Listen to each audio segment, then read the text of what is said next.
Brain کے patients ہیں، چاہے وہ نفسیاتی امراض کے ہوں، چاہے وہ ڈیولپمنٹل ڈس آرڈرز ہوں، چاہے وہ ہذیان کی ان کو بیماری ہو، چاہے ان کو نسیان کی بیماری ہو، یا ان کے پاس اور مختلف چیزوں کی راشے کی بیماری ہو، تو ان کی ہمارے پاس علاج نہیں ہے۔ وہ اس لیے کہ ہمیں یہ پتہ نہیں ہے کہ قدرت نے ان سب نیٹ ورکس کو، برین کو کیسے ایک دوسرے کے ساتھ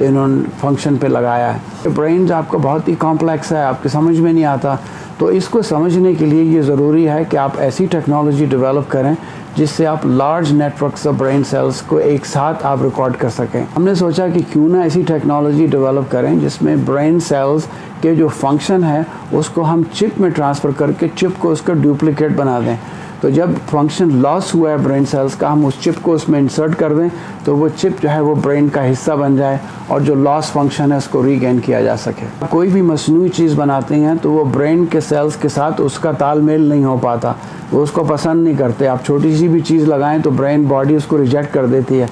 تو ہمیں بہت سے ایسے کیمیکل پروسیس سے گزرنا پڑتا ہے، ہم ایسی سبسٹریٹ بنائیں، ایسی چپ بنائیں کہ برین سیلز کو یہ پتہ ہی نہ ہو کہ وہ برین میں گرو کر رہے ہیں یا وہ چپ کے اوپر گرو کر رہے ہیں۔ تو اس کے لیے ہم نے جو ہے وہ بہت سی کیپیسیٹرز، ٹرانزسٹرز بلڈ اپ کرتے ہیں چپ میں، تو تاکہ ان کی گفتگو سنی بھی جا سکے اور ان کو اپنی بات بھی سنائی جا سکے۔ برین کے بعد تو سیل زندہ نہیں رہ سکتے، تو ہم عام طور پہ جو ایکسپیریمنٹس کرتے ہیں یا تو وہ ہم چوہوں پہ کرتے ہیں یا ہم دوسرے جانوروں پہ کرتے ہیں۔ ان کے برین سیلز بھی ایسے ہی ہیں جیسے کہ میرے اور آپ کے۔ کیوریاسٹی کے جو جراثیم ہیں یہ بڑی جلدی ہی آپ کے دماغ میں ڈالے جاتے ہیں اور اس کے لیے ایک ماحول کا ہونا ضروری ہے۔ تو میرے نانا سے مدرسے کے پرنسپل تھے جو قائد اعظم کے اساتذہ میں سے بھی تھے، تو انہوں نے بچپن میں مجھے دیکھا تو انہوں نے کہا کہ اس کے اندر یہ جراثیم ہیں، اس کے اندر تحقیق کے ہر چیز میں اس کو تجسس رہتا ہے کہ یہ کیوں ہے۔ تو وہ پھر نانا کی تربیت کے بعد سے میں نے کراچی یونیورسٹی سے میں نے فزیالوجی میں، نیورو فزیالوجی میں نے ماسٹرز کیا۔ ہماری جو ریسرچ کی ٹیم تھی وہ دنیا کی پہلی ٹیم تھی کہ جس نے میموری اور لرننگ کو چپ کے اوپر برین سیلز کو ٹرین کیا، اور وہ میموری جو تھی وہ ہم اس کو جہاں جب چاہیں جس جگہ چاہیں ٹرانسفر کر سکتے ہیں۔ تو اس کا سب سے بڑا فائدہ یہی ہوگا کہ یہ جو مصنوعی آپ نے اعضاء ہیں، کیونکہ یہ آپ کے بنائے ہوئے ہیں، چپ بھی آپ کی بنائی ہوئی ہے، آپ نے اس جگہ برین میں لگا دی کہ جہاں پہ آپ کے وہ برین کے حصے جو آپ کے اس ہاتھ کو پہلے کنٹرول کرتے تھے،